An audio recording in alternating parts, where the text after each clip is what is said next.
Right, hello, welcome to episode 9. This is the voice of the Mr. That'd be good, wouldn't it? I haven't spilt my beer. In fact, we've been talking, sat up here, about everything else that I've drunk most of my beer before it's even started. That's true. So, no danger of beer bottle fellatio to start this episode. No, not to start it in any case. Yeah, there is still time. Yeah. Never say never. Never say never, no. Should we roll off to see who gets the big chair today? There we go, there's my one. I rolled a 2. Of course, it doesn't matter. 100% better. Yeah. Right, well, we aren't continuing with our Mortal Kombat today, mostly because we haven't had time to do our homework. I'm in legal dispute with Konami. Oh, yeah? Yeah, because while I've been editing it, I've been very careful not to really use too many of their sound effects, because I don't want to upset Kenneth Konami. So, I haven't been putting them in, but while I've been editing it at home, I've been saying them out loud in my head, and that's copyright infringement. This Japanese copyright is stronger than UK copyright law. Yeah. So just like mouth noises from computer games responsibly. Yeah. Maybe they're being more protective of it because they've got the film coming out soon. That's very Carl true. Urban. Yeah, I've taken it as a compliment as well, because what they're saying is I'm able to reproduce with startling clarity and similarity to the exact noise that I'm trying to. Do you know what I mean? I've always thought that about you. Yeah. For the first time we met and you did the finish him, I thought, well, yeah. This is the voice actor from Mortal Kombat going way back, surely. I saw a video on YouTube about them people. Voice actors. Yeah, about what a job. Yeah, it's not bad, is it? Yeah. And there was this one lady who did all types of like your more westernized anime. She was a voice of so many of these people, and I think like loads of them films are like dead good stories that stick with you forever. Imagine being in so many of them. If they weren't a voice actor and that was actually in the film actor, if you know what I mean, she'd be a mega star. Yeah, they would, because you'd see her face all the time. But I do think you get to know people's voices, particularly if you listen to a lot of audiobooks. Yeah. So Jonathan Keeble. Oh yeah, he's been soothing me on the train up. Yeah. He gets to read all those books before we do. Do you ever think? I wonder about these. You know the audio bit. What are they called? Narrators. Yes. Right. Yeah. Do you think they're keen on it? Yeah, maybe he hates Warhammer. Yeah, this shit. He's just doing it begrudgingly. It's just a job, isn't it? So he'll say any nonsense, but he'll read his bit about, I don't know, some space marine killing another space marine, and he'll make it sound all dramatic, and then he'll start recording for a minute and turn to his mate and goes, fucking shit this is. And you have to think, so those books in the end are like 30 hours, aren't they? Yeah. That must be 2 or 3 weeks of full-time work to record. Yeah. So he's spending 2 or 3 work weeks reading a book that he might not care for. I like to think he does, because the passion and the projection comes across really well. If you look at the other fiction books that he's narrated, they're all sort of like sci-fi fantasy-ish. He's a nerd then. Yeah. But hasn't he got just a lovely voice? He does. And ever so versatile. Yeah. I'm listening to The Scouring.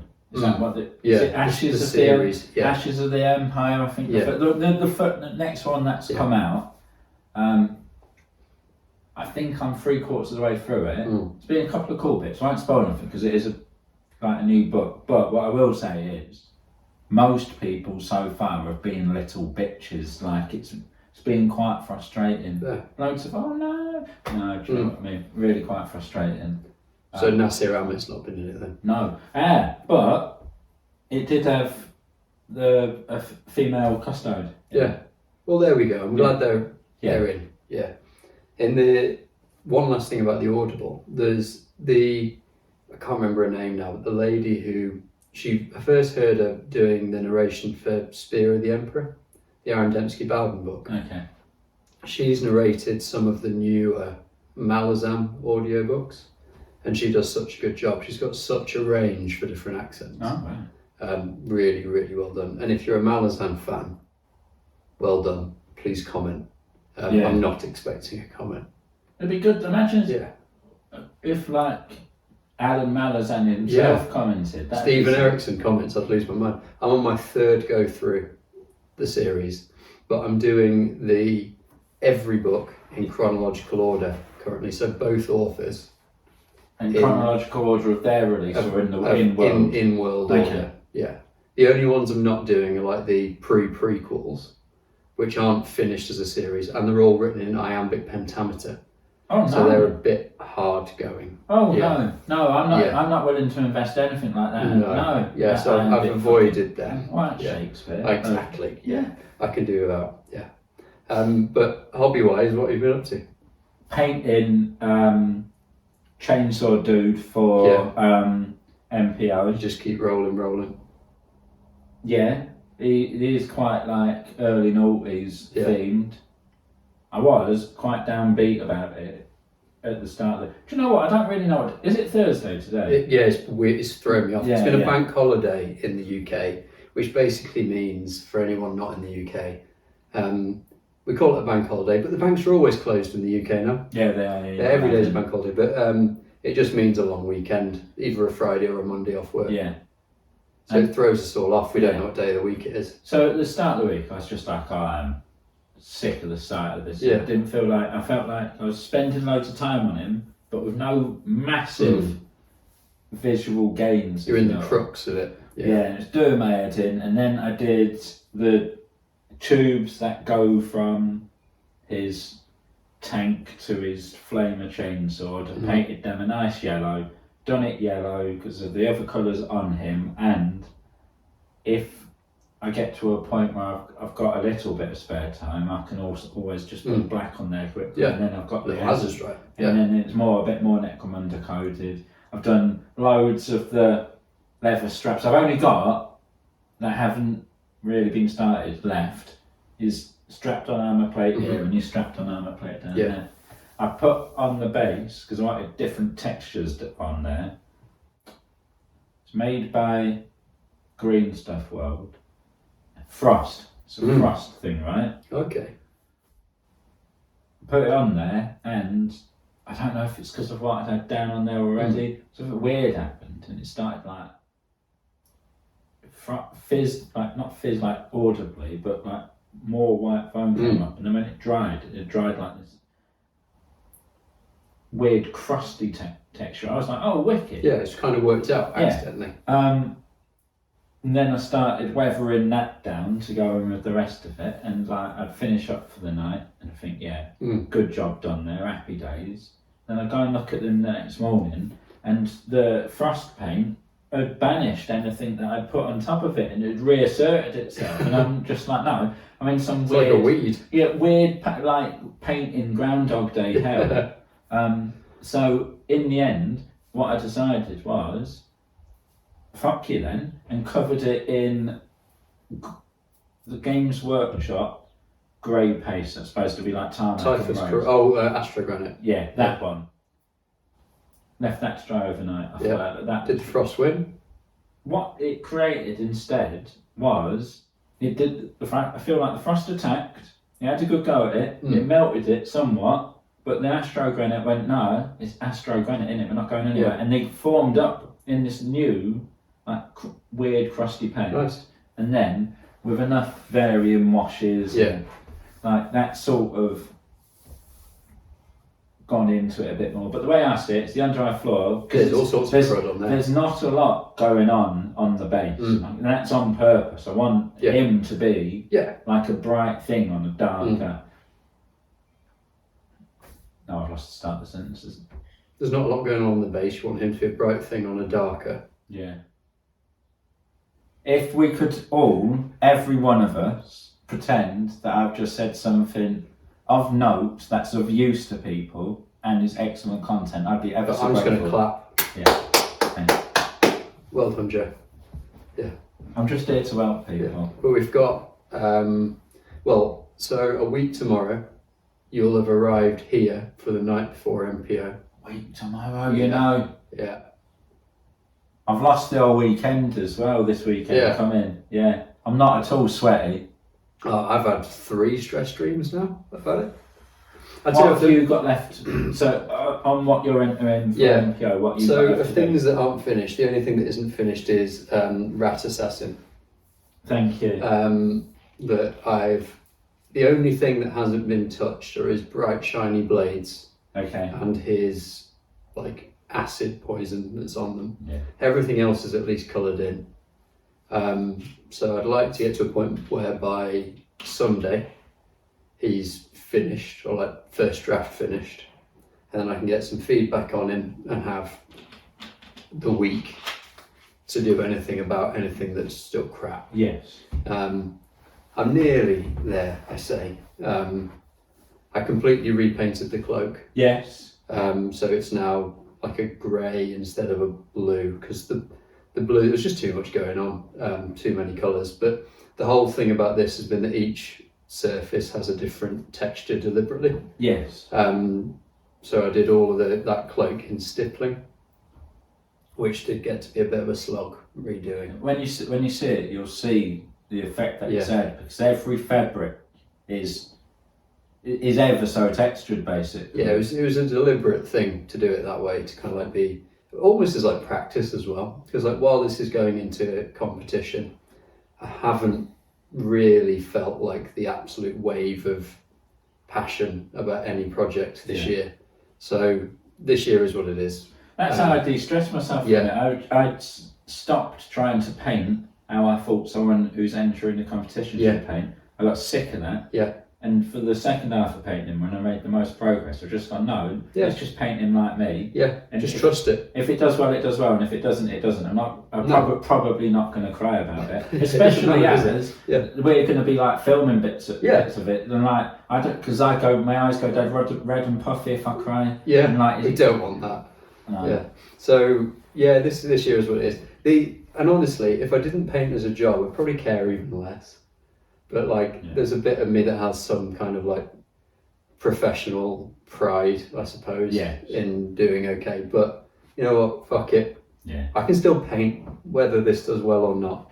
So it doesn't really matter. It's just painting toy soldiers. Yeah. I love it. I will spend far too long doing it, but it doesn't have to be the basis of my self-worth. So subscribe for more inspirational hobby content. Yeah. That is what it is. Yeah. Yeah. So I've been doing that. That's been my main hobby thing, other than work, where I have done 2 display models. I did 2 Castellans. Okay. This is the second and third Castellan I've done for the same Black Templar Castellan. All right. For the same collection. Oh, he likes them then. So each one I've had to do slightly differently. Yeah. So it's the one that's based on the front cover of the 3rd edition rulebook, where the guy stood with his axe like that and his gun. Yes. To make matters slightly harder, they all also had to be magnetised for options. Right. So 3 of those magnetised, all looking different, and I pulled it off. Good. But one of them I made very kind of like 3rd edition coded. Oh, right. I gave him like a red skull cap, and all of his trim was in red. Oh, lovely. So it was red and black, a bit like the Angels of Death chaplain from way back when. Yeah. I quite liked him. He was good, and I gave him like a leather apron and stuff. Okay. Yeah, it was good fun. And then I've been chewing through some more Dracari. Oh, right, okay. So doing 20 witches currently. Yeah. Yeah. They were the bit like that I was looking forward to least in that job. Yeah. So I thought I'd better just do them.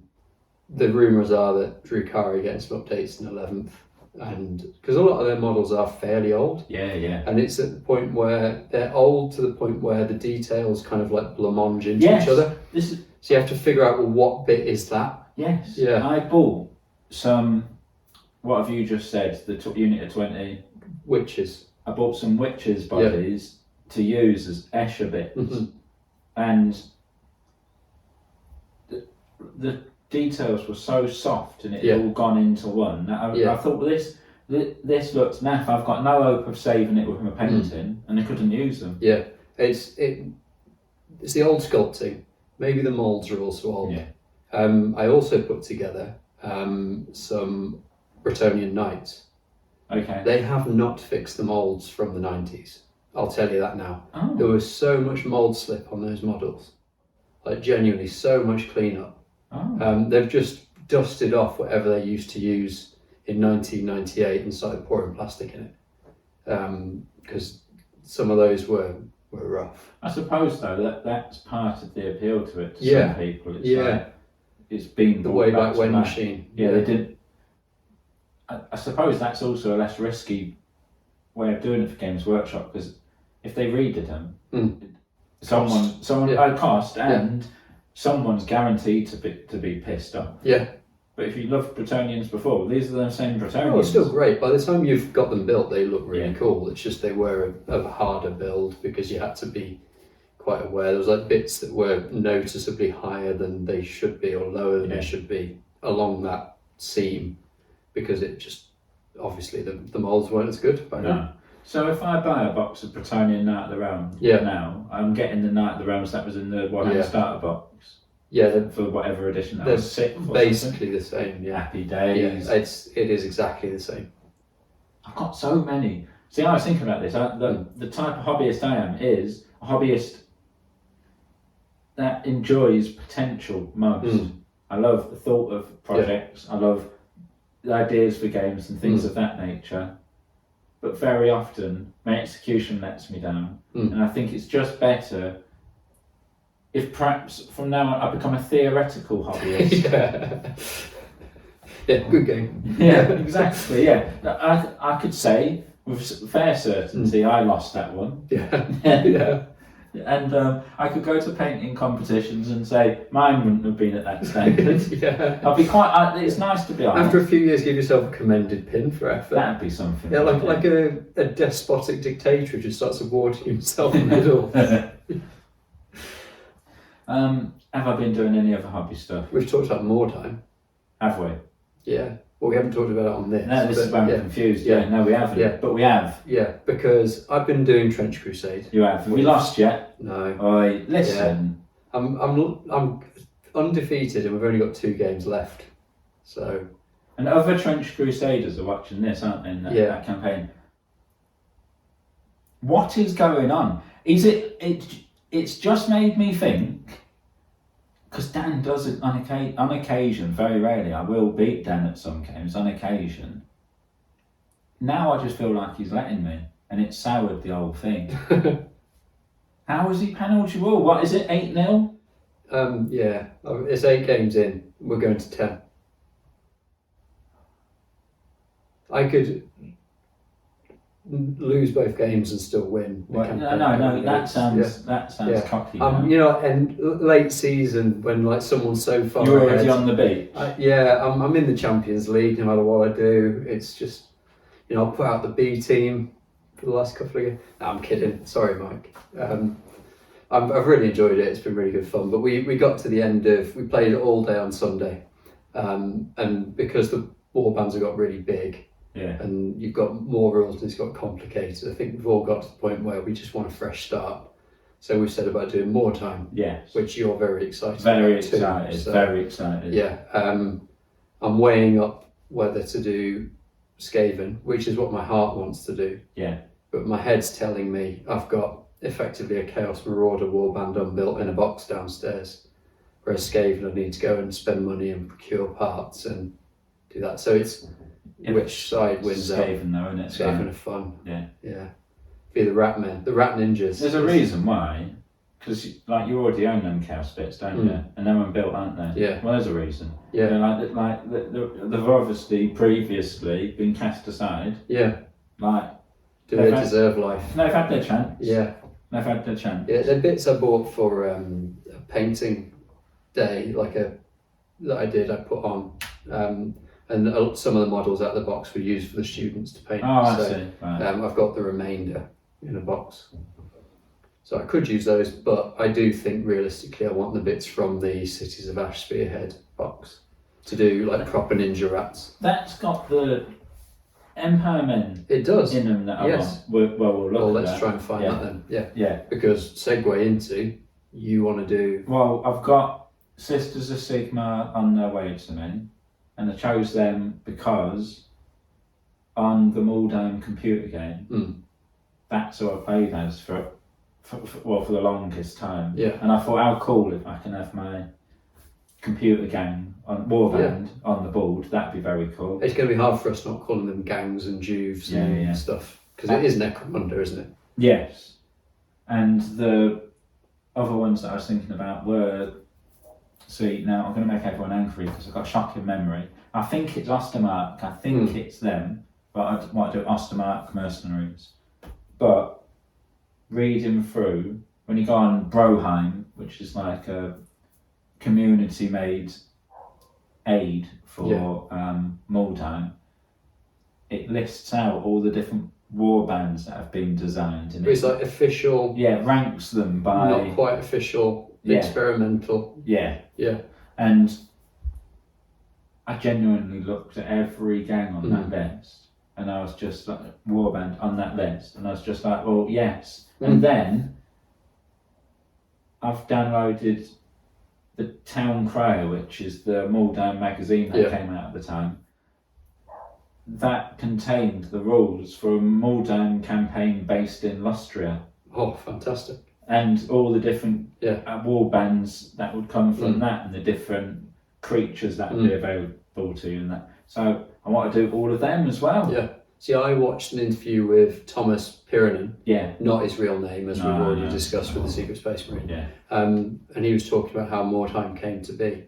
Interesting interview, actually. But he apparently now, even still, has input on Broheim, and will put new rules and new changes. Excellent. And so it's still almost officially supported, because the creator of it is impactful in the community.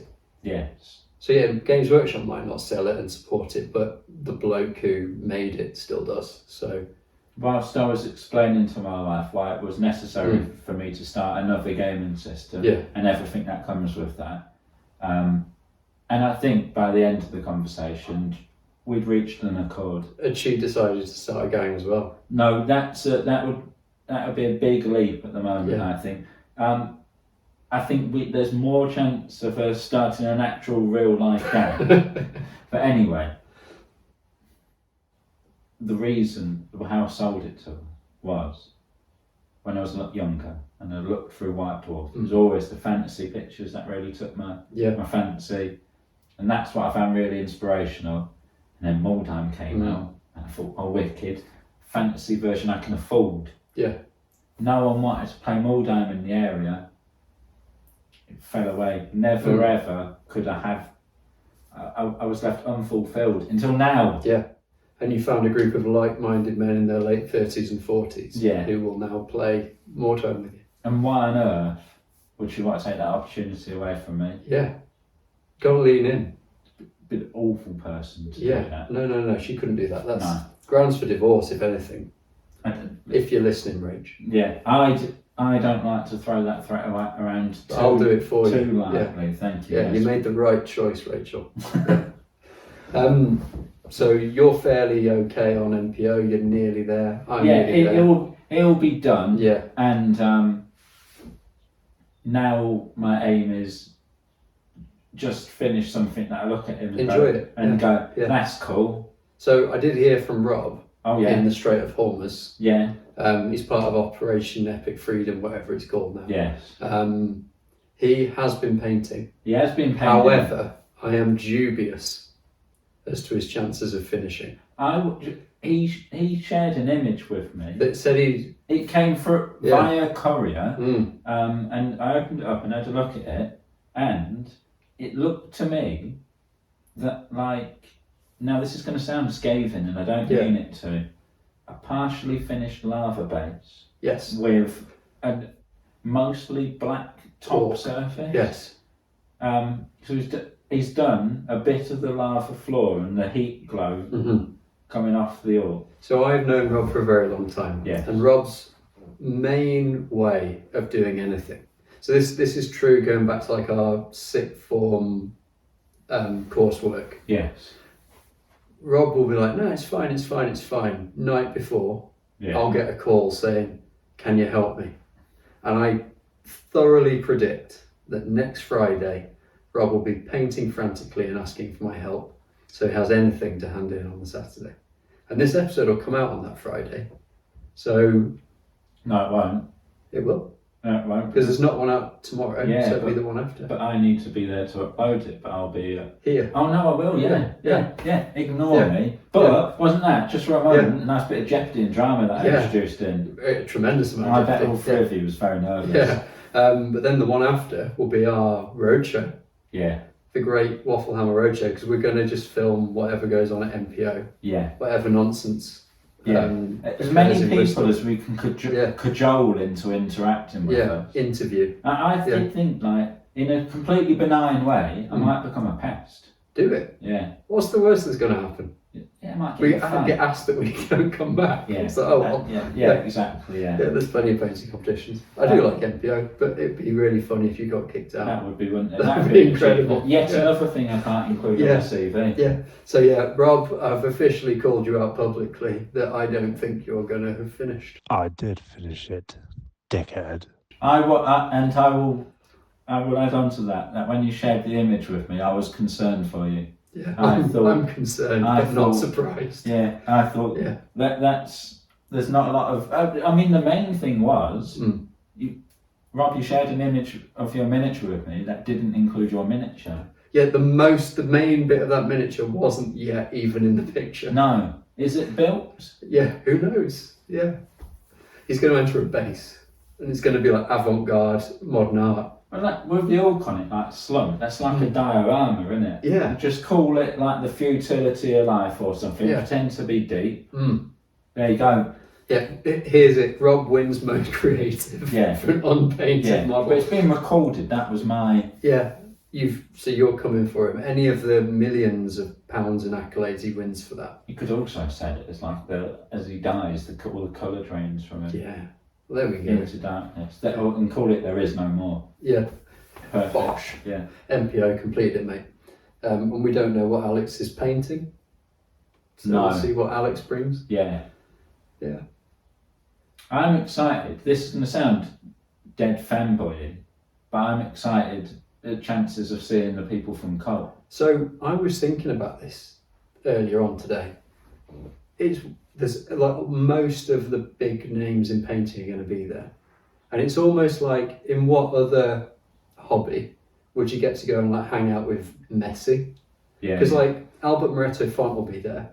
Yeah. He's judging, and it's like he is the Lionel Messi currently of mini painting, and you'll just casually be there. You might even get him to give feedback on your model, which is just mad. Which is mad, but like, hopefully he wouldn't sully himself with the likes of me. And but what I thought, and you're right, it is strange to think that all these people who are, I don't know, they're, in my head, they're like a bit above, like painting celebrities, if you know what I mean. And we'll just be swanning around. Yeah, this dickhead will be there as well. And you might get to ask them a silly question. Yeah, given the opportunity. Yeah. It's like when I was younger and I was getting into DJing and I got a few bookings and what have you, and then within a year, I was on bookings on the same lineups as people whose tape packs I've been growing up listening to, and it took me a while to stop seeing them as their DJ name and just be like, oh, that's Andy, that's Darren, but I think I'll be the same. But isn't it funny how you build people up in your head largely because it's suggested to you that you should, if you know what I mean. Yeah, we're designed to want to put people on pedestals, and especially now, like with the whole influencer culture coming through. Yeah, everyone wants to be that person who's got a following. And we say that while we're doing a podcast, but we kind of know that we don't have a big following. We do this if no one watched because it's just fun. I think the episodes we've done so far are proof of that. Yeah. Like this is just good fun. Yeah. If like I'm largely, I don't want to sound selfish, but I'm doing this because I enjoy it. Yeah. And if people watch and have a giggle, good. But if not, it really doesn't matter. No, but like when I'm old, on my deathbed and what have you, when I have like these records of us fannying around. Imagine sitting in the care home just like watching your show on repeat. Yeah. Yeah. It's like our weird version of Wayne's World. Oh, I didn't realise we are just Yeah. like Wayne's World. Yeah. Oh, bruv, I think I'm Garth. Swing. Yeah, that's a weird tangent, but that's kind of, that's how we feel about the podcast. And any of you that do watch all the time, we're really grateful. So yeah, keep it up. It's a good way of going into like the YouTube. It is actually. It's like we designed it. This episode, you might have noticed that it's not as tightly scripted as the other episodes. The auto cue broke. Yeah, if each episode could be given like a musical genre, this episode is the jazz genre. Yeah, straight jazz. I don't even know what you're going to say in the next bit. I never really know what you're going to say. No, well, neither do you. No, so it's an exciting life. Yeah. I think it's important to remember in all cases that I largely mean well. Yeah. The intention is always good. Yeah. But yeah, we will cut just so I can check my phone. It's not going to run out of memory like last time. Yeah. But the main topic this week is going to be things we've seen that we like and channels that we actually watch and don't detest.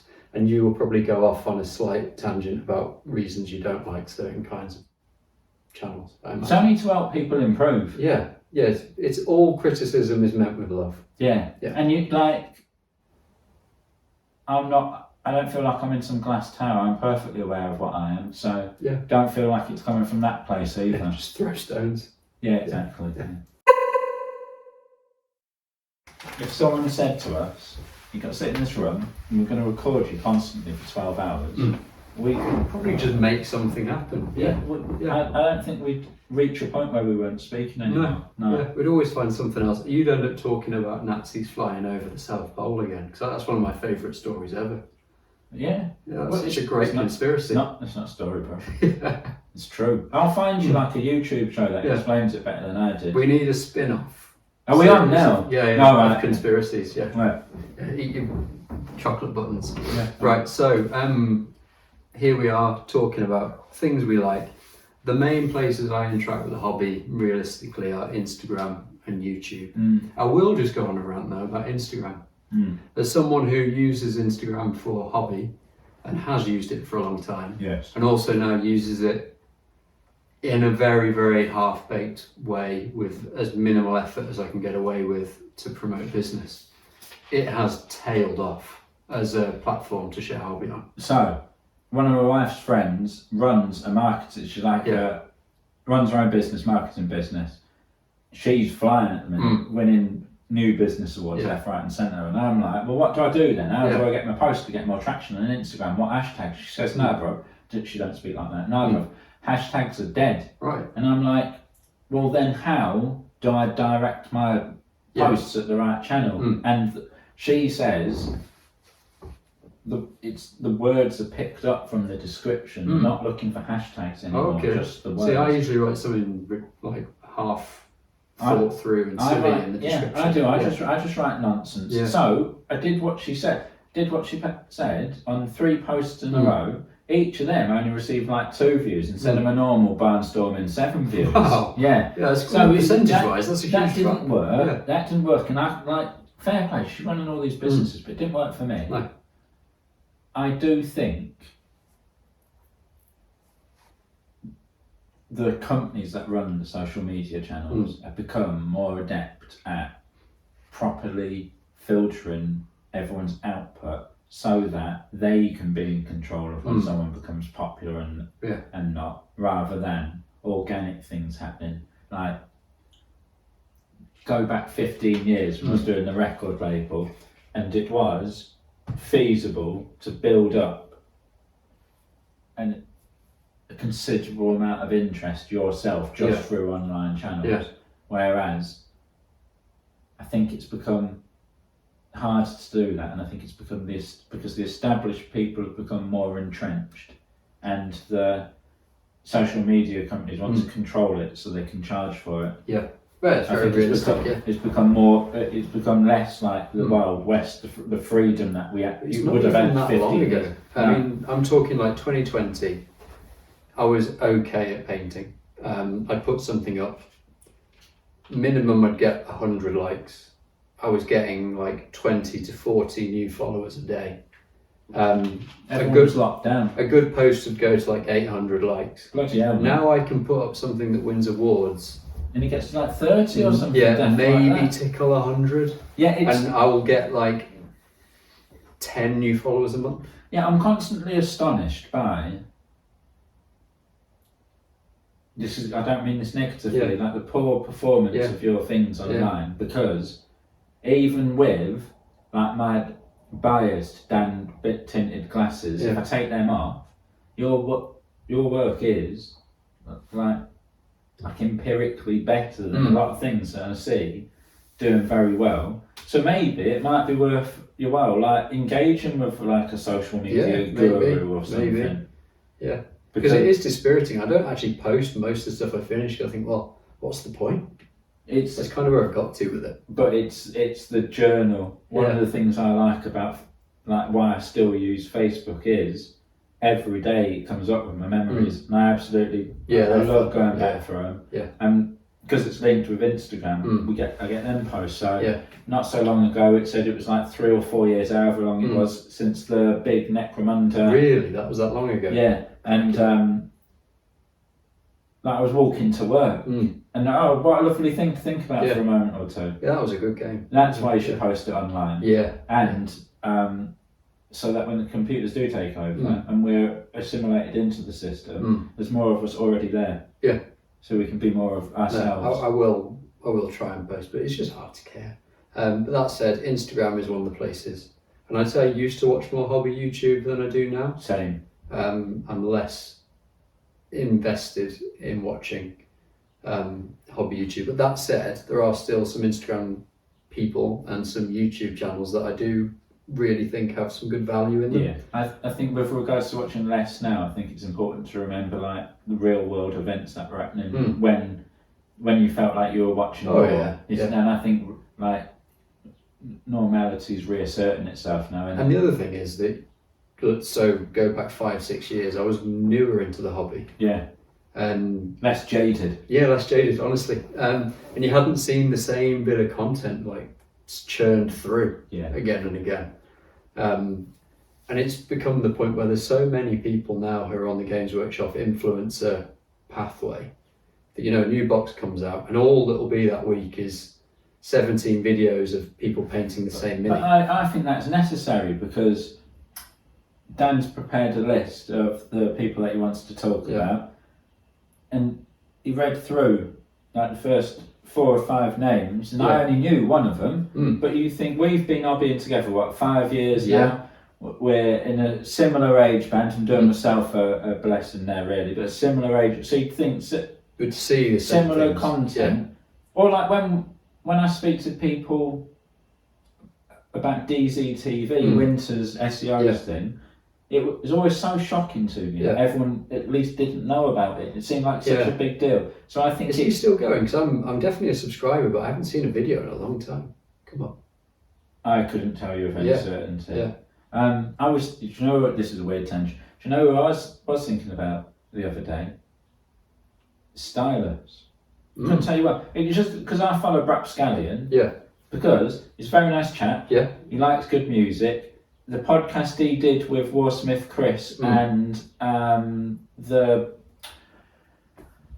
gentleman that did the Space Wolves series of videos with Winters. Anyway, I'm sorry for forgetting your name, mate. But their podcast, that was ever so funny. He was nice when we saw him at events as well. He's just like a solid guy. Yeah. But so shout out Rapscallion. But I see posts from him coming up. Yeah. But I also followed Stylus because I enjoyed the things that he did. I haven't seen anything from him for a bit. We don't know that he's even still in the hobby. Maybe he's blocked me. That's always a possibility. I thought you were a knob, King in the North. Yeah, I was. Yeah. But yeah, so you've got your list in your head. I've written mine down. Yeah. Instagram then. Who do you actually think's worth people's time, or that you particularly enjoy? Hazard stripes. Yeah. Well, I'll put them. We can do the Bosch, can't we? Oh yeah. Oh. Yeah. Is that a bit? No. That's adventurous. No, it's not that. But if they're like real people, if you know what I mean, I'd rather ask their permission, and that would slow down everything. Yeah. So what I'll do is I'll just leave the link to their Instagram in the description, and then I can big him up, but I don't have to ask permission that way. So just everyone's gonna have to go right with that. Yeah. But yeah, his stuff, his Necromunda stuff, is just fantastic. I think the paint jobs are always high quality. Every model that he paints, looks converted in some fashion. It's all a very individual. Everything's got a very individual look, and all the photos he takes are on his fantastic board. Yeah. And it's such a through the different photos, you're seeing different bits of that world, and it's a nice. I don't know how to describe it. It's like he's building up a location in your head as you go through his Instagram posts. He's got a strong image to all of his posts. Yeah. Yeah. So I enjoy his stuff. There's a Necromunda terrain gentleman that I like, but I'm going to have to get my phone for that. It's gone out of my head. Well, while you look that up, I've got one that's fairly similar by the sound of Hazard Strap saying, called Requiem_82. He does an awful lot of kit bashing. Okay. And it's very kind of like grimdark, Blanchitsu-esque. I think he used to work on the Siege Studios custom character service doing the sculpting. Yeah. Don't think he does anymore. But he does some absolutely wonderful conversions. A lot of those would fit right in Necromunda, and does some nice paint jobs for them too. So if you want to see someone who's really creative in like picking bits and sculpting where he needs to, his Instagram is well worth a watch. I think that's what I like. I like that about following him, in that it's something different. In the week where a new box comes out, he isn't just another post of the new Hot Minty. It's something completely different that no one's done before. Yeah. There is a lot of that though, isn't there? Yeah. It comes in waves, doesn't it? Yeah. I don't believe that your hobby passion can just coincidentally line up with the release schedule. Yeah. Unless you're really on the hype train for everything. And then I imagine a lot of it just gets bought and never painted. Yeah. Like how many, a tangent again, but how many Armageddon boxes, which is the new 40k launch box, are just either going to remain on the sprue or be half built and never painted? Majority. 80%. Yeah. Which is quite sad, really. I think that absolute waste of potential. So if you're buying an Armageddon box, remember, Armageddon is for life, not just for Christmas. I was speaking to someone who works for the company responsible for the destruction of Games Workshop's molds. Yeah. And it's like a secure destruction place, where really harmful chemicals, really sensitive papers, stuff you've got to be super careful and you definitely want gone. Yeah. And that's where Games Workshop have decided to send their molds, so no one can pirate them. Fair. You kind of see why. Yeah. So mine was Requiem 82, and then we went on the tangent about people not finishing things. Necromunda Builder. Yeah. I think I've noticed as well, my timeline now is more filled with suggested stuff than it is the people you follow. Yeah. So Ian Instagram can fuck off. I don't follow people because I don't want to see their posts. Yeah. Dickhead. I think we ought to get to choose. Like, you know how you could choose to update Windows? Yeah. If you wanted to, you could still run Windows Vista. Yes. Or XP. Yeah. I want Instagram XP. Thank you. Twitter used to have where you could choose to see posts from people that you follow. Yeah. But so I don't really have like a regular Instagram person that I check in, and like if one of their posts comes up, I'm not like, oh, I best have a look at that. I don't do it, but whereas there are a few YouTubers, when they get the notification saying they've done a post, I'm like, oh, I'll definitely watch that. Yeah. But not really Instagram. I mean, one that I do watch out for is +2 to Paint. Make sure that you go and check out his work. Absolutely fantastic things on there that does not get the traction that it deserves. And that now, more so than at most times, I'm aware of how much everything I say sounds sarcastic. And I didn't mean any of that to be sarcastic. Yeah, he hates me, really. He's just reposting everything out of spite.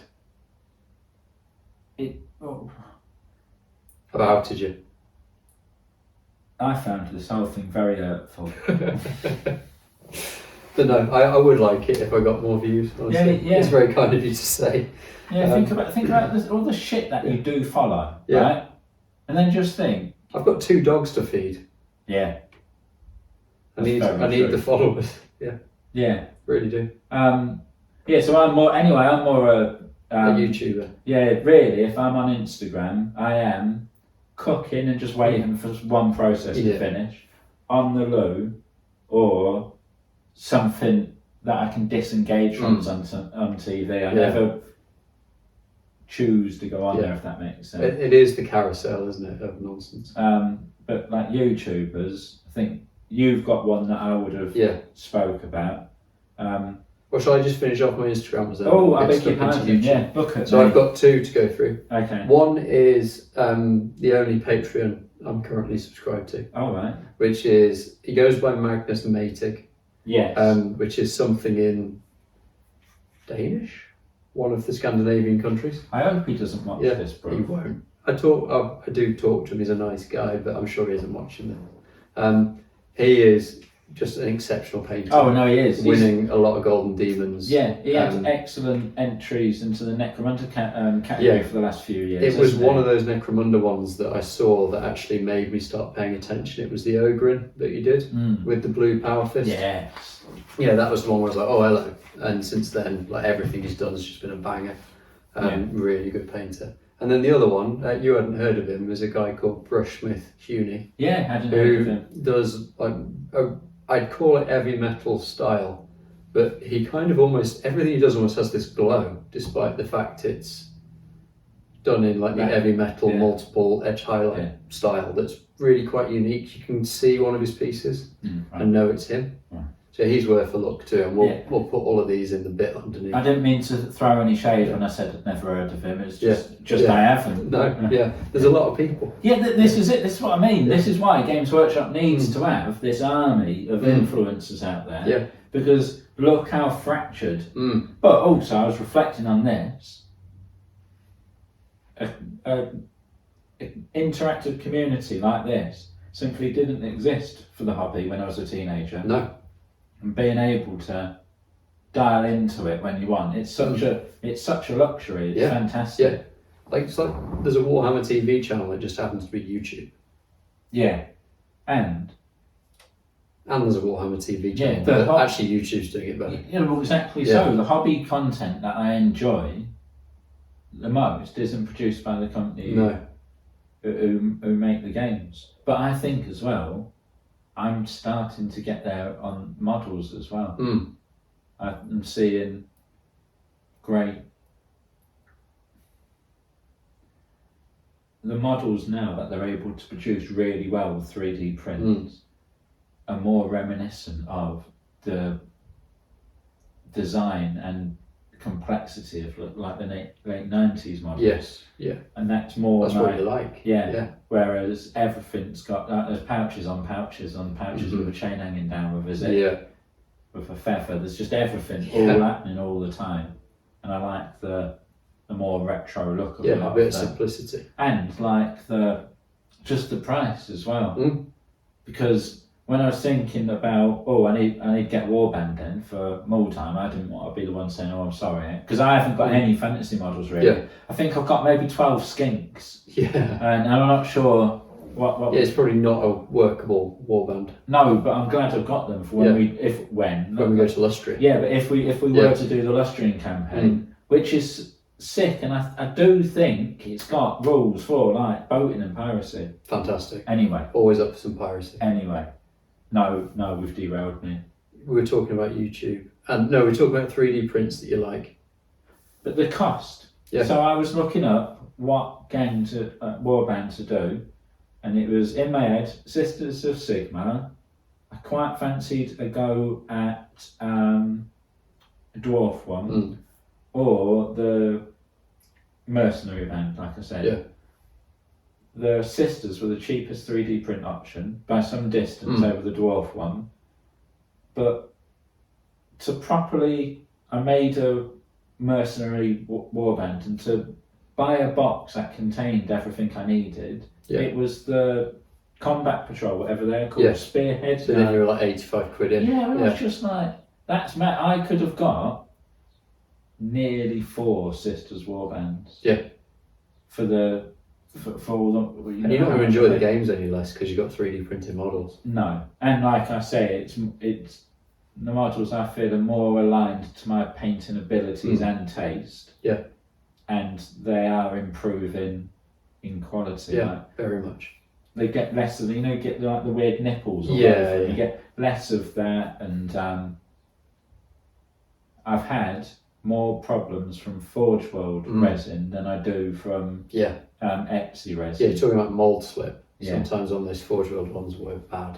Yeah, and I'm never going to enter never say never, but I'm unlikely to ever enter a Games Workshop tournament. Yeah. So don't worry about it. Yeah, and if I just can't play with those at Warhammer World, then so be it. Do you know what I mean? Yeah.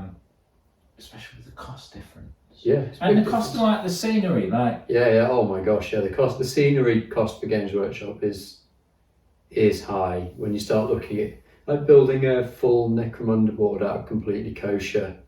Zone Mortalis stuff. Like, 500-600 quid for a 3x3, genuinely. Unless you want like a Billy Basic. Yeah.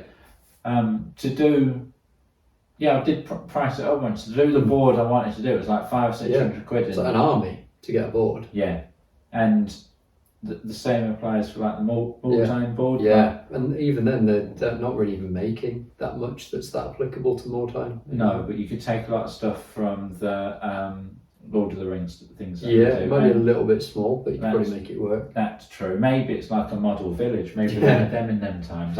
We don't know. You want to be a big cop in a small village?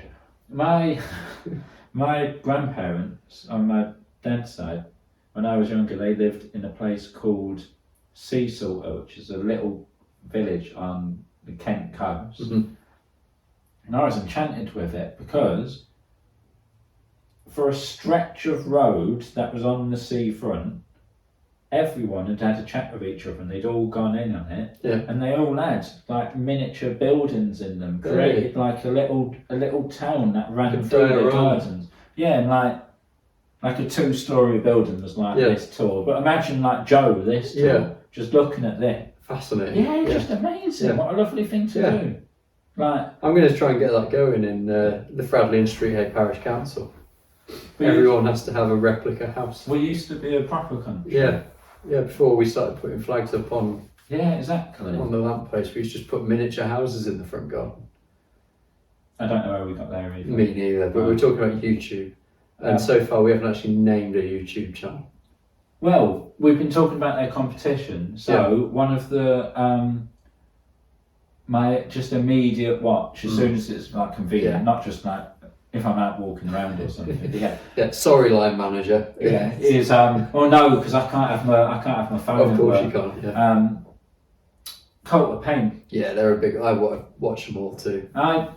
My hobby media intake has dropped a lot in the last, I'd say, 2 years, and a big part of that is because when I am watching these things, it is in some time out of normally like a busy full day, and what I don't want is hyperactive, screechy people. Yeah.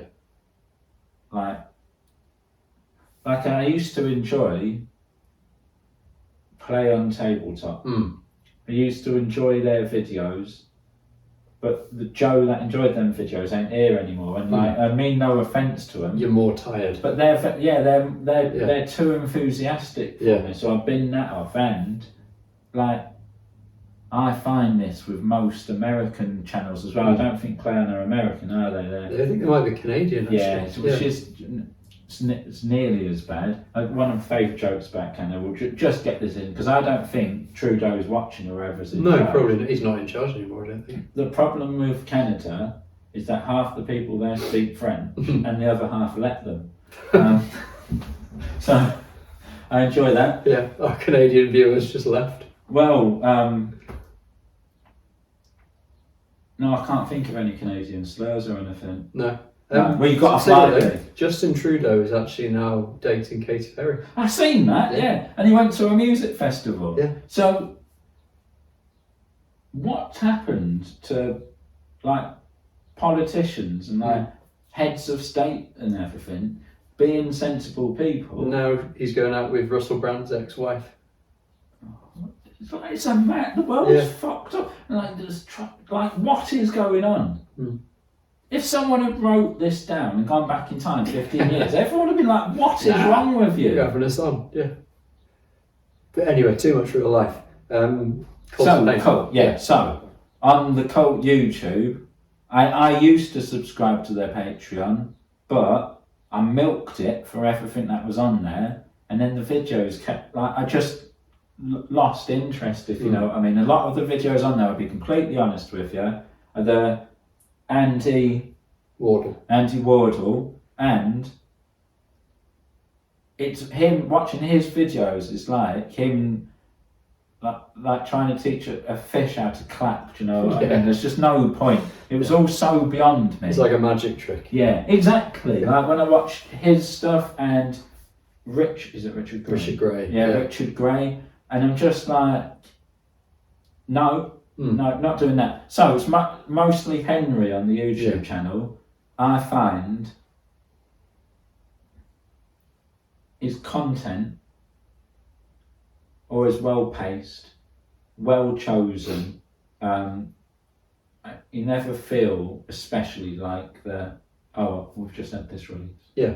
He's always enjoying what he's doing. I think they're really, like, they are one of the people who get sent to boxes, but I think Henry's really good at taking it and then putting a spin on it to make it work for him. Yeah. And you always get the sense from a Henry video of he's genuinely actually very invested in what he's doing. Yes. He's enjoying it.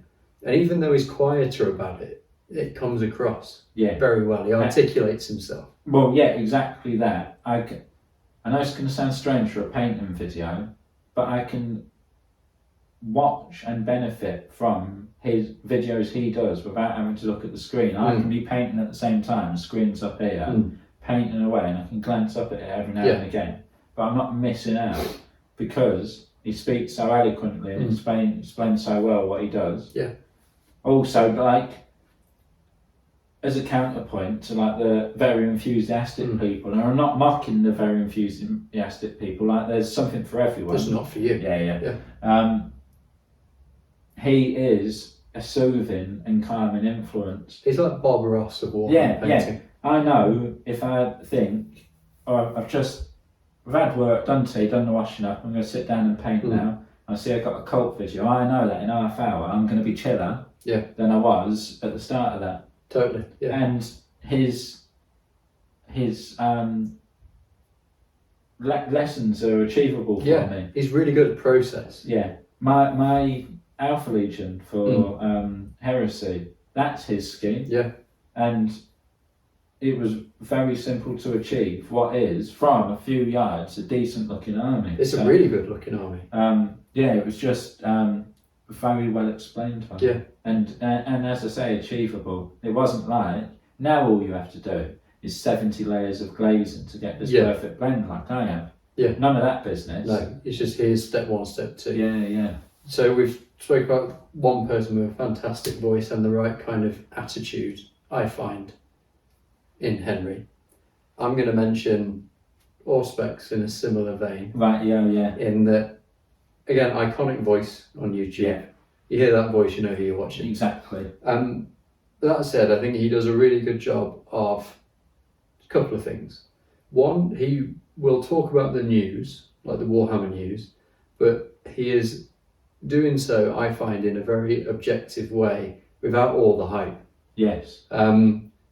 while still making the video entertaining. Yes. Like he's one of the few who does it. Like he doesn't have to screech at the camera. No, his content is so compelling. Yeah. What he's saying, and he manages to. He's on the mark with it. Like you trust what he's saying. He's like the oh my god, the name's gone out of my head. It'll come back to me. There's a certain newsreader, Trevor McDonald. He's like the Warhammer Trevor McDonald. I see. Yeah. Of like he delivers it, and you trust him because he's always been there doing it. Well, they do look very similar. They do tremendously similar. Yeah. Yeah. So yeah, I think his videos are really good for the news, but also if you do want to find out how something works rules wise. Oh yeah, no, he's going to have a video on it. And his videos, he's so detailed, and he is so, the different methods of which he displays to you, like the various strengths of what he's talking about, put it across to you so you can actually think about your army. Yeah. Like I'm always very impressed with the depth and accuracy of his videos when you think about that corresponding with the frequency of his videos. He is a hard worker. Absolutely. Yeah. And he just must be doing it constantly. He's always putting a video out. Yeah, it's just sometimes more than one a day. Yes, exactly crazy. So. Yeah. Exactly so. That's not just like the researching them and doing, and then he's got the editing and all the rest. And I know he's a voice. Yes. So he's removed that element from it, but even still, like the rendering of the video anyway. Yeah, he does a great job very quickly. That I think a lot of people get a lot of value from. And without screeching about it. Yes, and the comment sections are very useful for his videos because I think he's attracted a fan base with a similar disposition as him. Yeah. So you'll find just as many useful things in his. I like the comments that of people saying, "I use your videos to put my baby to sleep." Like legitimately, he's had those comments though, where you think there's maybe a dozen or more babies out there, who have fallen asleep to Auspex Tactics voice, which is just a fantastic service. It is. Yeah. Building new hobbyists for the future. Yeah. Or children going into nursery with an insane knowledge of the new Orc detachment, which is very funny. Another one with I'm finished. Yeah. Another one with a fantastic voice and just a really impressively cool persona like Auspex is Sam Lenz. Oh yeah. His painting videos are great. Yeah, I'll watch his videos because I feel like his painting is somewhat achievable to me. Like I can understand in principle what he's doing more so than when I watch people like Richard Gray or Andy Wardle. So there's that, but the main reason I watch his videos is because he speaks so fantastically. He's quite a silly man. I think there's a pattern emerging of we like people who march to the beat of their own drum. Yeah. Like they are being themselves in their video. Like they're not putting on a major persona. Like I imagine hanging out with Sam Lenz, he would be largely like he is in the video. Like he's displaying his character and the things he finds interesting, and he's happy to do it. And I do like the greetings, chromatic warriors, and the strong overtones of Conan the Barbarian. Yeah. The sunglasses. Yeah. And it doesn't need explaining. He always says something batshit every one as well. And I'm like, yes, I'm here for that. Yeah. If there's still such a thing as the Make a Wish Foundation, that's what I'd ask for. What, so Sam Lenz? Hang out with Sam Lenz for a bit, We'll have to go to Adepticon. But there's going to be like quite a few Americans there. More than 3, I'd say. Yeah. You might have to talk to one. It'd be quite an adventure though, wouldn't it? Going to Milwaukee. Yeah. Is that not how you say it? That can be how you say it. And I'm going to say it differently. I actually believe that is how it was originally said, and I know this from Alice Cooper, who features in, I think, Wayne's World 2. where he's explaining to Garth while they're in Milwaukee that it was originally called Milwaukee by the Native Americans. Oh, right. That's why we brought Wayne's World up earlier on. Do you see how we're tying it all together? We seem like bumbling idiots. Wrong. There's wheels within wheels going on here. There's so many subtexts. 5D chess. Yeah. So you've spoken about Sam. I'll do another painting one then. I really like Trevelyan. Right. For being just like a slightly grumpy European. Yeah. And again, he got kicked out of the Games Workshop program, rightly or wrongly. Don't really care. Don't really know. Do we know? Oh, do we know why? Because we know loosely. Because when Miniac got booted out, you told me why that happened. Yeah, because he'd been taking state secret photos. Yeah, there was something in the background of the phone. Yeah. I think they haven't said what it was, but I think it was someone doing a finger wheelie. You know when you put your hands inside your trousers, don't come out your flies like that. That's what he was doing. And I think they decided that's lewd. We can't have. There's children that buy these things. Yeah. We can't have that. There was probably a few things, but it coincided with him using the new John Blanche paint set or something. I don't really know. Don't be all coy. We don't know these people. Bollocks to it. Well, I'm not being coy. So the thing was, I think he'd been a bit critical about some of the recent sculpts. Right. Which is fair. I think if you're in a program as an influencer, you don't have to be a sycophant. Maybe you do. Or you shouldn't have to be. Yeah. And then the John Blanche paint set came out at about the same time as the new Krieg Death Riders, whatever they're called. So he painted that. He painted that using the John Blanche set. Now, John Nenis of Ninjon fame did exactly the same video. Right. Near enough the same, Yeah. Same paint set, same model, blah. And then I believe that Trevelyan was cut quite soon after that, and John remains in. So it's just, so their rules are Citadel model, Warhammer models, Warhammer paints. Maybe, but then John didn't get kicked out, whereas Trevelyan did. So I mean, it's a bit grey. No one really knows, but maybe just didn't get on well with him. Maybe they didn't think he was a fit culturally. Well, maybe, like me, they thought he was French. Maybe. Yeah, I did. Until we spoke about him a few days ago, I genuinely thought he was French, and I'll be honest with you, I had held it against him. Yeah. I've still not let go. Dan says he's not French, but I think he's a sneaky French. I believe he is German or Austrian. I think he's a sneaky French person. He might not be German or Austrian, but we're just guessing European countries at this stage. If you're watching, so his name is Trevor Arian. If you're watching Trevor, that's a risky name, isn't it? Yeah, Trevor Arian, if you're watching, phone in and tell us where you're from, please. But I think he talks a lot of sense, painting-wise, in his videos. He's well worth a look. One thing that a lot of it's a good, I'm just going to be honest now, it's a good job that we don't care. Yeah.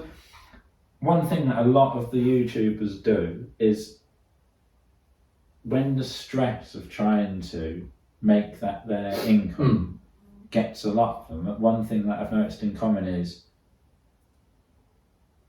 a bitterness comes out in their performance. And they're always quite complaining and trying to paint themselves as the underdog and what have you, and all the rest. And I'm sympathetic to all that up to a point. On the third video go of it. Yeah, but like an example of it is, imagine having a story lined up with examples of people and your dickhead brain can't think of New Zealand. Zorpazorp. Thank you. Zorpazorp. Incredible scenery. Yeah, it's a terrain maker well up there. Yeah, absolutely jaw-dropping what he can do. And when things are going well, quite a likeable chap. But when I think YouTube redid their algorithm, I think people struggled. But when that was happening, it was every video was like, woe is me, if you know what I mean. And I'm like, I don't want people to think that I'm unsympathetic. Like that's not it at all. And I was very sympathetic, but I wasn't in a position where I could solve those issues. No. And this was my time to relax and enjoy, and my compassion doesn't bleed that much into my amusement glands. Do you know what I mean? They're not the same thing. So that puts me off videos, and I find Trevelyan but again, I think me thinking he's French. Maybe that's lent you ought to go back and whininess try to him. again. Yeah. Yeah. Because he's well worth a watch. Yeah, and he does fantastic looking models. He's won a lot of Golden Demons. And I want the videos of because I'm not a monster, even though I thought he was French. I still watch his videos. No, and the ones that I get a great deal of use from are when he is analysing the Golden Oh, they're Demon. really good. Yeah. Also conversely, they're the ones with the most bitter whining in them as well. Well, maybe that's because he knows he's never going to get back there. He's in Games Workshop's black book now, he's been marked. He's pissed him off. Maybe. But I really enjoy those videos. I find them very useful, and he talks in an understandable way about the improvements that could be made, or where a mistake could be made, and then he can say things, and as he's saying it, the plainness of what he's saying can be unveiled, and it wasn't there before. He can explain situations very well. Richard Gray always does a good wrap-up video after games, Golden Demons. Yes. One thing I love about his YouTube channel is the incongruity of his intro music. Yeah. It's like some bombastic 90s hip hop beat, and then it's Richard Gray. Yeah. And I'm all for that. That's amazing. He's just like a normal chap, completely through and through. He's a chap, isn't he? Yeah, he's a chap. What he does is just breathtaking. I mean, it's to the point where he has the de facto version of Mortarion now. Yeah. Like, you think about a well-painted Mortarion and it's his. Yeah. Well, that just is what it is. Yeah, it's fantastic. No one's ever going to top that model. No, he's a fantastic painter. And I just watch his stuff purely for entertainment. Yeah. And it's chill. He's another relaxed. I can just be there painting, him waffling on in the background, telling me about some whatever piece of genius he's currently undertaking. Very nice. Yeah. Paint away. Look up at the screen, see his model. That's really good. Look down at my model, scowl, and get back on with it. Yeah. That was me talking about Trevor Arian, so back to you. The next one isn't strictly the hobby, but a hobby. Yeah. Bill making stuff. And also Bill. At the same time, Dan does. Yeah, I very similar, but Dan does Dallas. Something like that, isn't it? Yeah. Bill making stuff, and Dan. I'll put anyway. I'm going to put them all in the comments. Just laugh at my ineptitude and inability to remember things. The jazz punk combo of hobby channels. Yeah. Because it's just all over the place, and it's all very kind of like retro hand-drawn artwork over the top.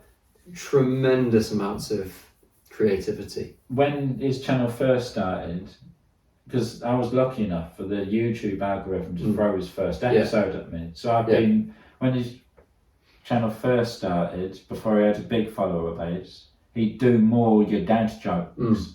And some of them were just top notch. Yeah. And then he stopped doing them, and he informed us that it was a conscious decision to do that because people have been commenting that their kids were watching it and everything. And there was like a 20 or 30 episode gap where he didn't do any of the dad jokes at all. And now they've come back, but they're more muted. Yeah. And I miss, I'm aware kids and everything. But I guarantee they're hearing worse your dad jokes on the playground. 100%. Do kids even go on playgrounds anymore? Don't know. No. Probably. Well, but that's where they're doing your dad jokes.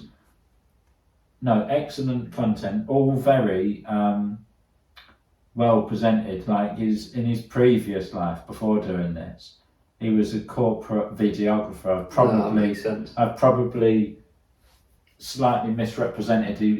I don't know what job title it was, but he made videos. He did it properly. Yeah, and then when you see about how is this all put together with the stop motion animation and what have you, the hobby content that he produces is very interesting. He delivers everything that he says with fantastic dry humour. Yeah. A lot of silliness to it as well.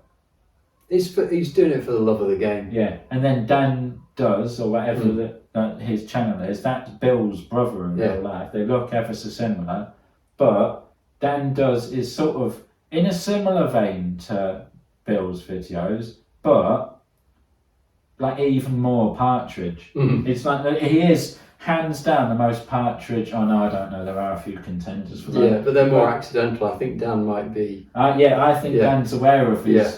But like, no, there are actually quite. There's a lot of partridges. Yeah, there really accidental is. partridge. Well, what a great Twitter account. Is it any wonder that this is the hobby that we've chosen to do? Yeah. It's like we've been to events and we've had to go outside to have a laugh. Yeah. To be fair.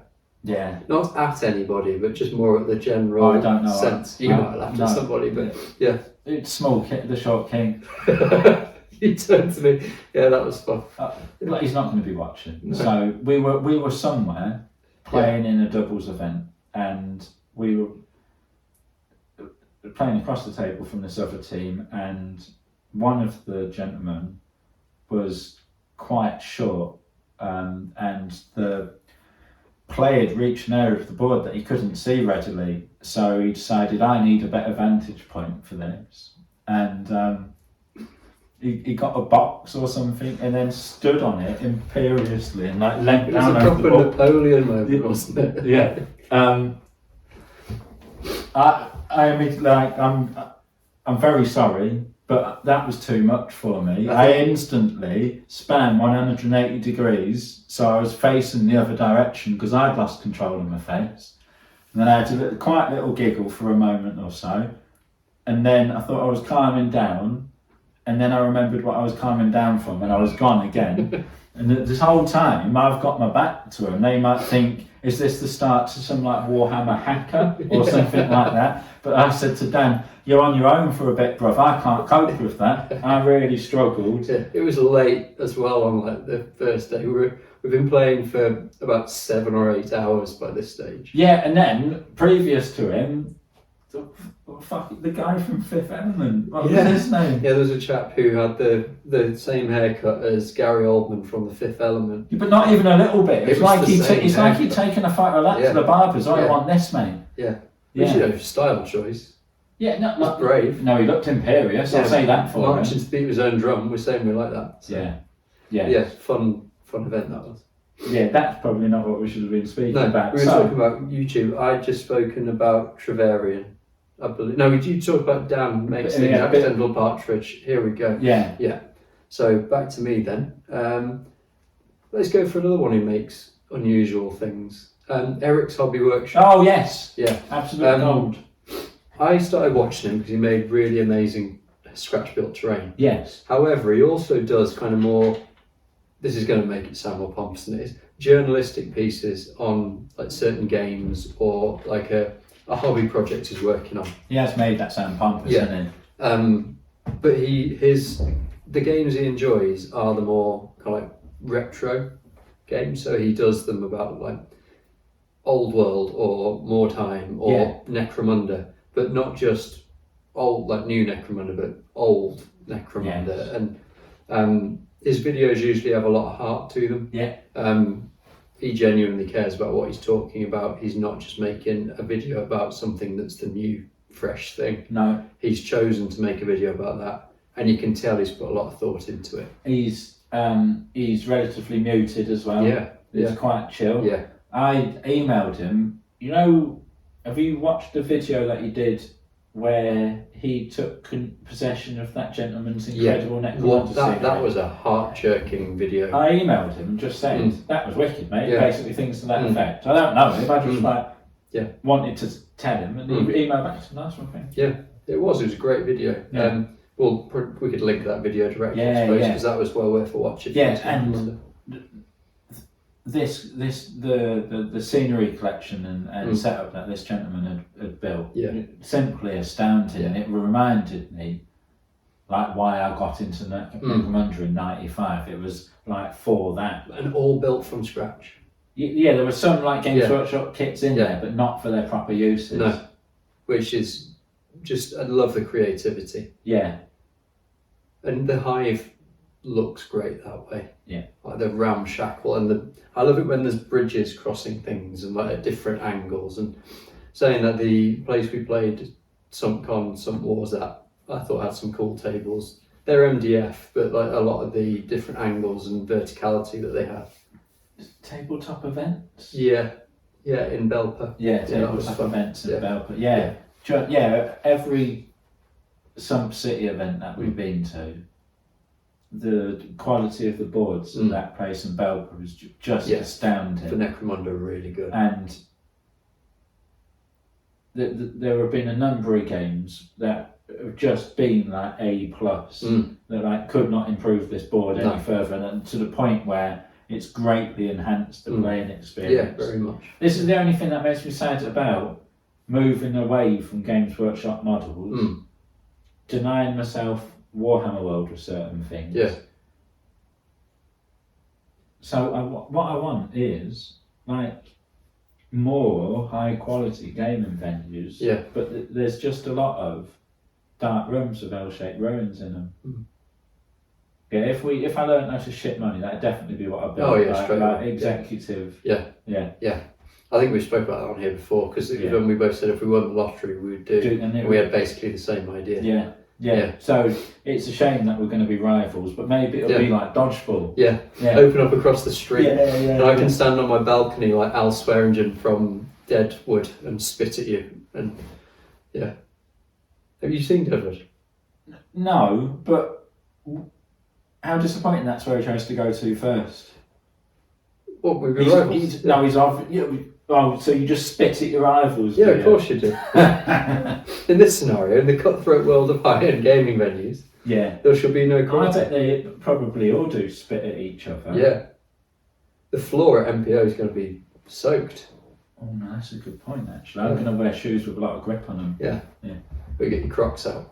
Oh no! Don't have that, no. They'd be swimming through the I don't gaps. wear Crocs. I don't wear Crocs. I will put my foot in an actual crocodile before I put Crocs on my feet. Fucking hell. You've got your drills though. I wear espadrilles instead. And do you know why I do that? Because I'm a man of class. About Crocs. You just get to call them drills. Yeah, no. That's the main reason. It's because my wife, for the longest, I don't wear slippers or anything to the like, and for the longest time this has shocked her. She gets very cold feet, and she's always trying to get me to wear slippers, and I've been very disparaging about them.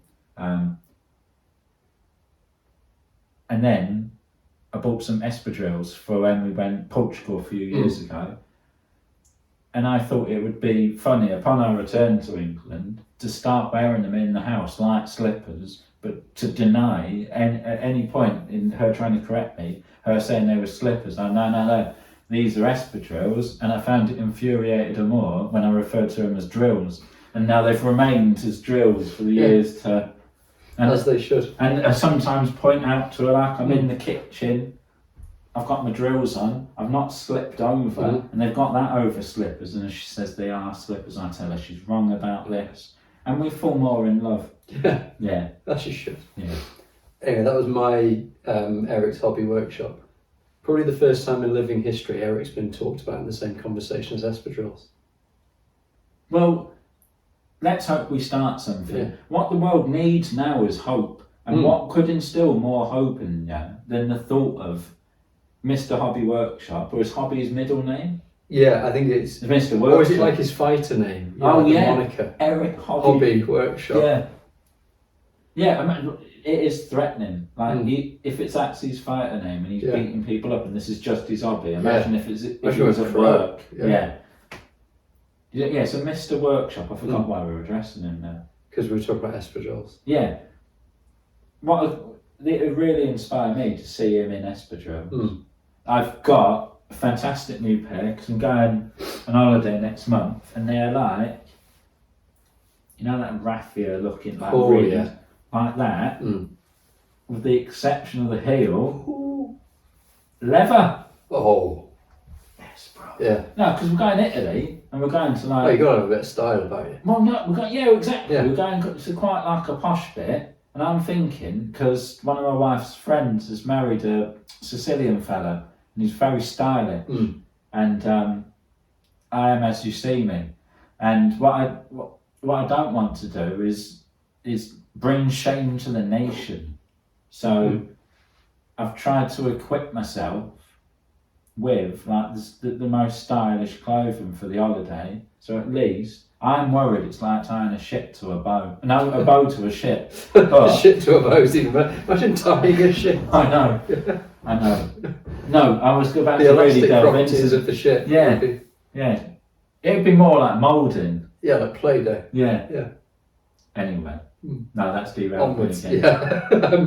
Name a YouTube channel, Joe. Yeah, so I'm just like, I was worried, no, I'm going to look like some unsophisticated heathen, so I'm going to bring shame to, as I say, the country. And at least this way you can be a well-dressed, unsophisticated heathen. And for after the holiday, those drills are going to become, they'll only wear them on Sundays. They're going to be special drills. They're going to be my best. Yeah.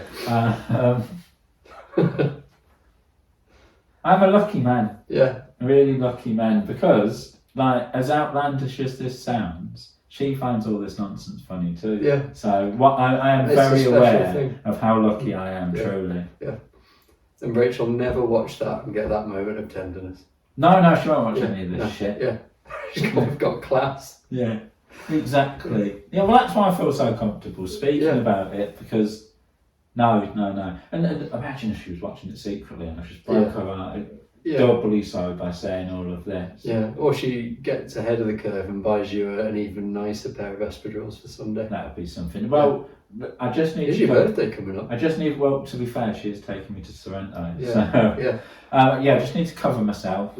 I think we're all aware now of the capabilities of AI.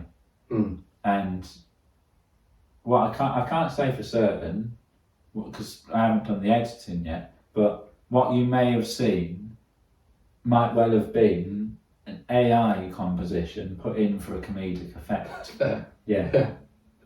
Because, like Dibble, we're very aware of your considerations, but you've been largely silent since, so I think we're well rid of him. And we can start, because it is the way forward, AI now, I think. We need to get on their side. So, yeah, any part you've watched, Rach, where I might have anchored you, that bit was definitely AI. Yeah, that wasn't Joe. No. It's false, fake news. No one talks about fake news anymore. Oh, no, Donald Trump still does. Does he? Yeah, he talks about fake news. He's like the biggest spouter of it. That's me in the gulag. I think maybe that's why he's talking about it, because he's aware he's the main, like, fake news merchant.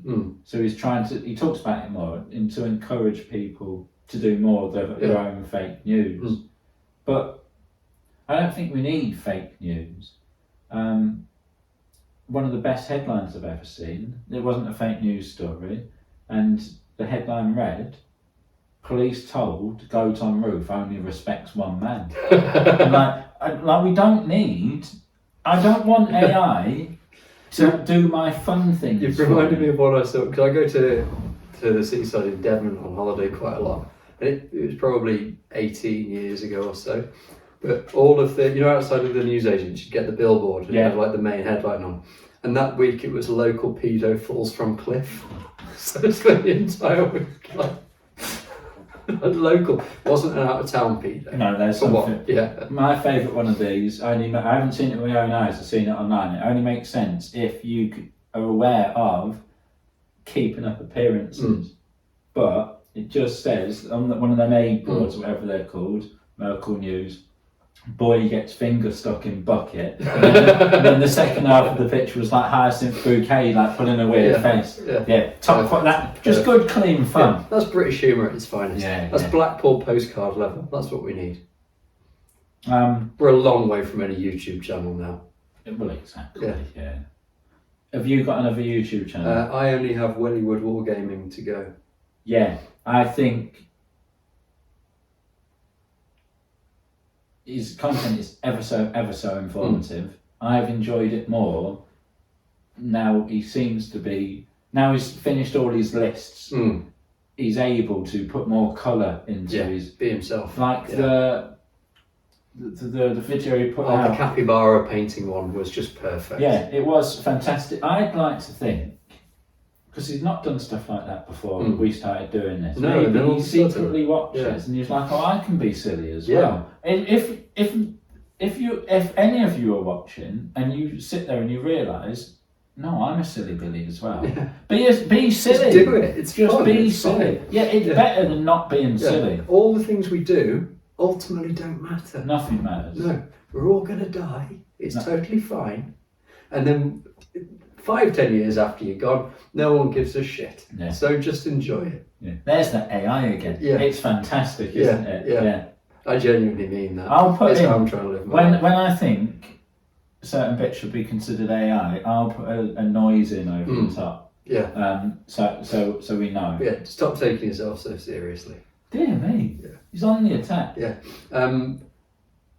So yeah, love Wellywood. Especially, I sent you that capybara video. Yeah. That was amazing. That was ever so funny. His ranking of the gangs is they're useful videos and. Like, I agree with a lot of his assessments, but perhaps that's why I like them. Then. Yeah. It's always nice to have things reinforced. confirmed. Yeah. I will say one thing about one podcast as well that I don't think enough people have heard of and gets enough love. What's that? It's very funny and they are silly. Oh, no. Laying down the law. Oh, right, yeah. 2 Scottish brothers and their English friend, and they do law videos. They started off in the old world, but they have done 40k as well. Okay. And there'll always be some silliness in them. They are good driving podcasts. Good. You can just listen to a nice story. Again, not screechy, not over the top, but just mates for a long time having a laugh and talking about the hobby. Yeah. Yeah, I mean, who wouldn't like that? It does make you wonder, like all the other, like sometimes you see things like this where the people don't really gel, or someone's done a YouTube channel and then subsequently they've split up. Like, think of the painting stage and Peachy, him leaving there. Do you think they was all buddies before they started doing that channel? No idea. Or no, because the two of them were doing the channel and then they brought Peachy in and that's when the channel was... There we go. But I do... Like, I wouldn't want to just sit here with anyone and chat nonsense about Warhammer. Yeah. And I don't think I could.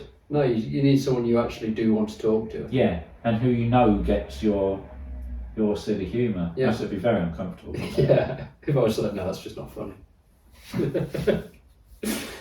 Have you got any more recommendations? An absolutely non-hobby one, but one that I love to have on is an American man. You do surprise me. And but I think I'm going to say a few things now. Right. And you're going to be like, well, this is starting to make more sense already. Okay. The gentleman is called Dave Whipple. Okay, love it. What a Necromunda name. And his channel was called Bush Radical. Yeah. And all it is, well, I say all it is, what the channel is, he builds cabins in American remote areas. He buys the land, builds cabins there, and it's just a video of him chopping down trees, making the logs, building it. Something I've got no interest in ever doing. It's just engaging. Yeah, like there's no hope that I'm ever going to buy any land and build it. Like, no.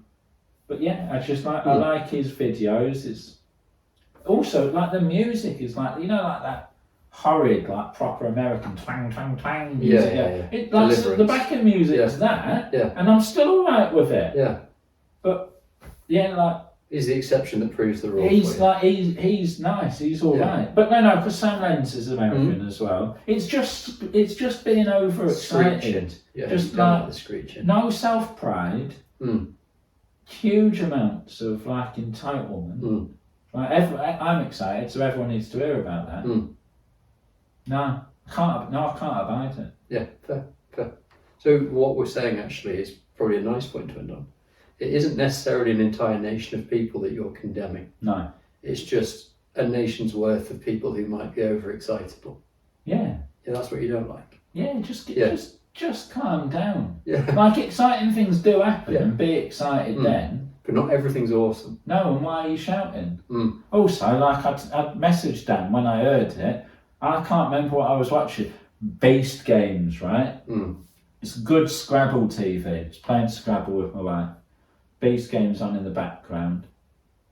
Someone asked one of the contestants, can you do something? And to show her assent to this, the contestant replied, Hundy P instead of 100%. It's absolutely sickening, and this is the kind of thing that we need to stop. We that's the type of American I can't tolerate. You've reminded me, I sent you a list of old world slang that needs to be brought back. Yeah. That I think we ought to, maybe from next episode, we ought to start interjecting some of the old world slang. Yeah, all right then. Yeah, just to bring it back. I'm sure it won't sound out of place. Not at all. What, the Crivens? Well, no, we've already tried with that. Yeah. No, we didn't. The Secret Space. Yeah, but we're putting him out. Do you know what I mean? Yeah. Nothing to do with us. I honestly don't think anyone's worked it out yet. I don't know. I loved the hound that appeared in the video. Yeah. The problem is that was Mo of Big Dick fan. Big Dick Mo. Yeah, and I was very nervous that we were going to get fined in some way, but luckily he didn't expose himself this time. And what he's done is he's protected our gold content for our inevitable Patreon that we set up. Of course. Like people have got something to pay for. Yeah. So now we've got Mo's long point of death. BDM. Yeah, exactly. Yeah. Have you got anything else to say to our dear viewers? No, keep behaving. Yeah, we haven't done the call to action. We probably ought to start with the call to action, but we never do. I think the call to action, I think you have to already have been bought in to a certain extent to, because imagine, like, what the call to action would have been this week, like if we'd done it in time, is to get blue latex gloves and fill it with raw shredded cabbage, just one, tie it off, then put that in a bowl of water. Yeah, we did float. That used to be on, what was the science show that Richard Hammond did? Oh, I don't know. And they had particularly detested Will It Float was one of the things, if I remember. I know I really don't like that, man. Yeah. I feel comfortable saying so. Like, I think he'd have to accept. I mean, not everyone is for everyone. No. And I don't think we'd get on, me and him. Yeah.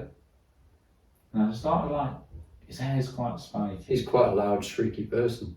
He is quite loud and shrieky. Yeah, out of them three, I like see more of myself and James May out of all of them. Yeah. He's definitely the one who'd own a model railway. Yeah. Which is adjacent to what we do. Yeah.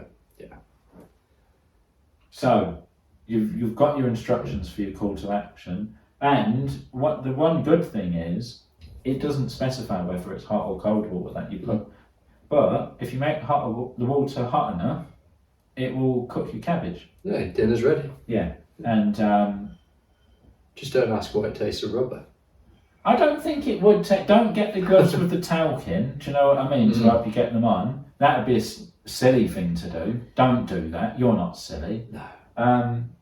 So do that, and then perhaps more people might see this podcast. Maybe. And like, it could have a really beneficial effect on really high up world events and world politics. Let's hope. Yeah. There's nothing to say that it won't. We've got no evidence. I mean, Wellywood Wargaming's already copying us, so the next stage up is definitely. No, we don't. You didn't actually mean that. No, you were just making an assertion that maybe the two things lined up ever so slightly. Yeah, there's coincidences in this world. There are. Yeah, this was the episode where we were supposed to be genuinely nice. No, we do actually genuinely like Wellywood Wargaming. I'm just being facetious. Yeah, but and the bit I did about Americans wasn't a bit. That was. Yeah, I don't mean that. Yeah. Just calm down. Yeah, I will say I don't dislike all Americans. No, I don't dislike all Americans. Yeah. Not all of them. And strangely, like conversely, I do like quite a few excitable Americans. I don't think like my prejudice has to make sense. No, it doesn't. And no, I'm aware that's what it is. Yeah. And like I've owned that. I've decided it's acceptable. Yeah. I'll just remind the viewers, if you do see us out and about in person at MPO Oh, or yeah. UK Games Expo, Slip us a fiver. yeah, please. Yeah. Dibble, code word. Oh yeah, Yeah. say Dibble. Yeah, genuinely, if you do see us, come and say hello, because that'd be weird. It would be nice, yeah. Yeah, that'd be really weird. Yeah, we wouldn't. I'd like to think we wouldn't be awkward. We probably will be. I know, like it will be uncomfortable. So we've got in the next few months, MPO, UK Games Expo, Iron Skull. Yeah.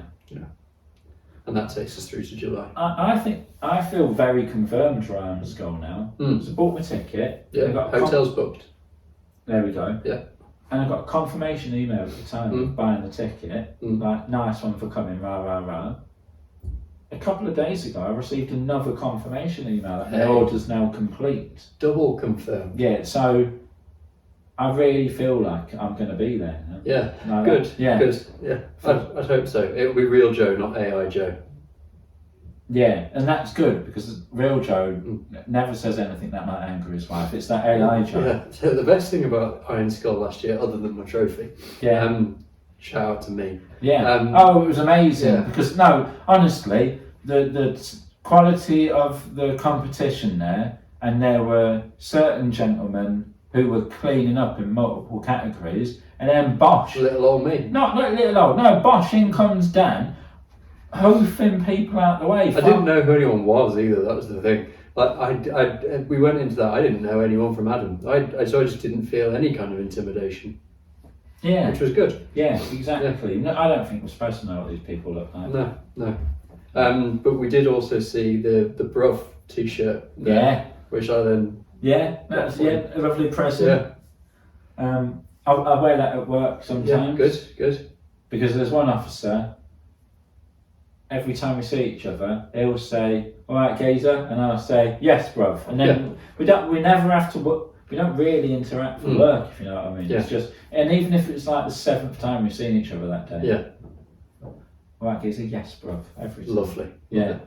He was the one that when I had my spot above her was the nice. Yeah. He was right there. He's like, "Are you right, geezer?" And you're like, "Yes, bruv." Yeah, and so it pays off, doesn't it, making friends? Yeah.